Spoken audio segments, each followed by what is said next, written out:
भूतिया परिवार पार्ट 3। कहानी है लखनपुर की। मेघना और शंकर पति पत्नी थे।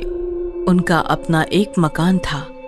मकान काफी बड़ा था, इसीलिए काफी किराएदार अपने बीवी बच्चों के साथ उनके मकान में रहते थे।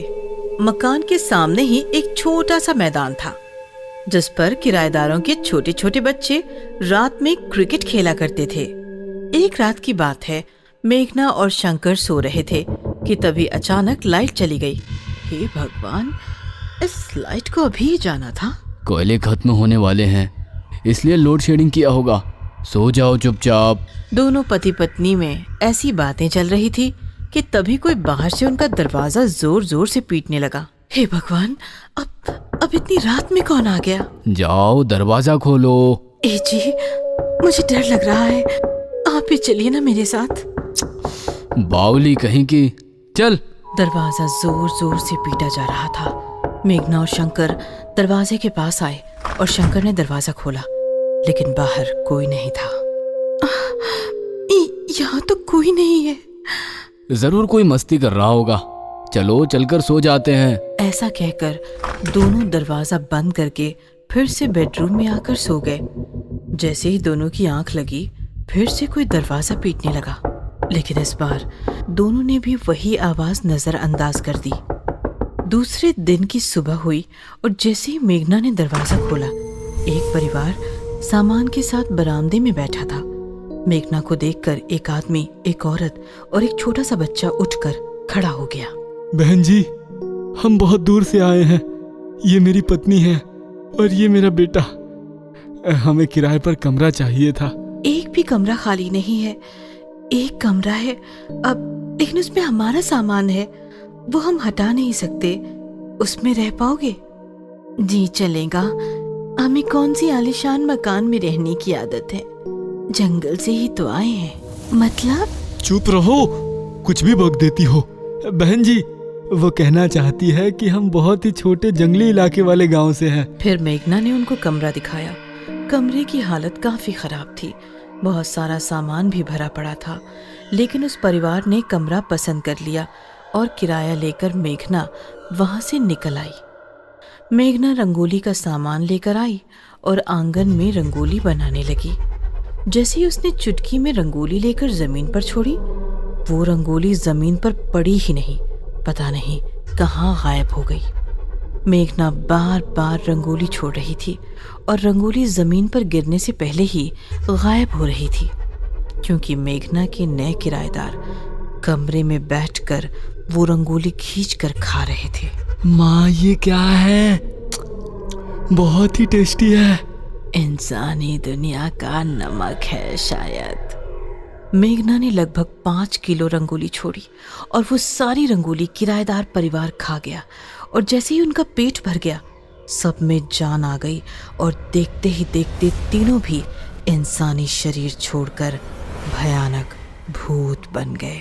ये था शिकार की तलाश में जंगल में इंसानी दुनिया में आया हुआ भूतिया परिवार। ऐसा लग रहा है कि उस औरत को उठाकर वहीं आंगन में कच्चा चबा जाऊं। अरे बावली, वो औरत तो बस हड्डियों की दुकान है। असली मजा तो किराएदारों के गोल मटोल कच्चे कच्चे बच्चों में है। भूत पापा, मुझे तो एक भी बच्चा नहीं दिखाई दिया। कहीं हम गलत मकान में तो नहीं आ गए? भूत बेटा, इंसानी बच्चे भी भूतों की तरह दिन भर सोते हैं और रात भर जागते हैं। रात होते ही वो तुम्हें सामने वाले मैदान में मिलेंगे। चलो अभी हम सो जाते हैं। फिर भूतिया परिवार चमगादड़ की तरह छत से चिपक कर सो गया। रात हुई तो मैदान में काफी सारे छोटे छोटे गोल मटोल बच्चे क्रिकेट खेल रहे थे। मेघना आई और बच्चों को डांटने लगी। अरे हंगामा मत करो, चले जाओ अपने अपने घर, सो जाओ और हमें भी सोने दो। भूतों की तरह रात भर जागने का इरादा है क्या? लेकिन बच्चे खेलते ही रहे और मेघना परेशान होकर निकल गई। तभी भूत बच्चा इंसानी रूप में उसके पास आ गया और सबसे मीठी मीठी बातें करने लगा। हाँ, मैं भी किराएदार ही हूँ। आज ही तुम्हारे वाले मकान में रहने आया हूँ। अब हम रोज खेला करेंगे।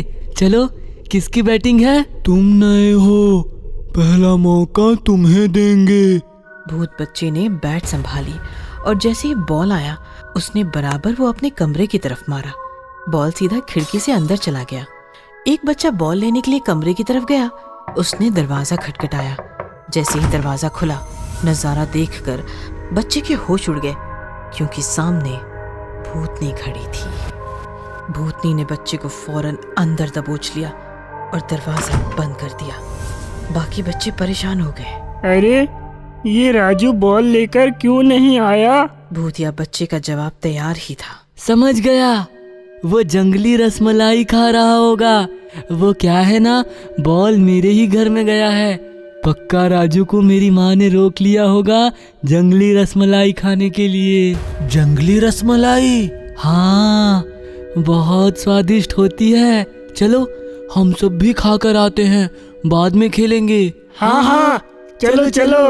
भूत बच्चा सबको लेकर अपने कमरे के पास आया और उसने दरवाजा खटखटाया।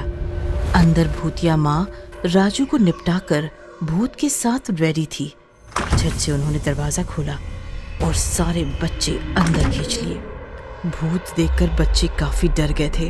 वो चिल्लाने लगे, चुप बैठो, नहीं तो अभी यही खा जाऊंगी। सारे बच्चे डर के मारे शांत हो गए।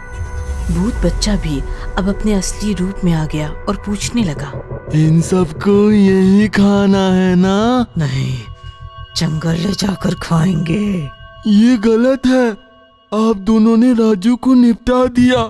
मैं भूखा प्यासा शिकार लेकर आया तो अब मुझसे ही।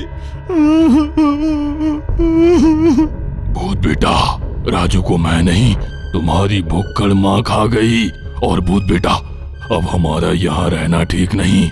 लोग होशियार हो जाए उससे पहले ही हमें इन्हें जंगल ले जाना होगा। फिर क्या, भूतिया परिवार ने सारे बच्चे उठाए और वो खिड़की से छलांग लगाकर ऊपर आसमान से होते हुए जंगल की दिशा में उड़ गए।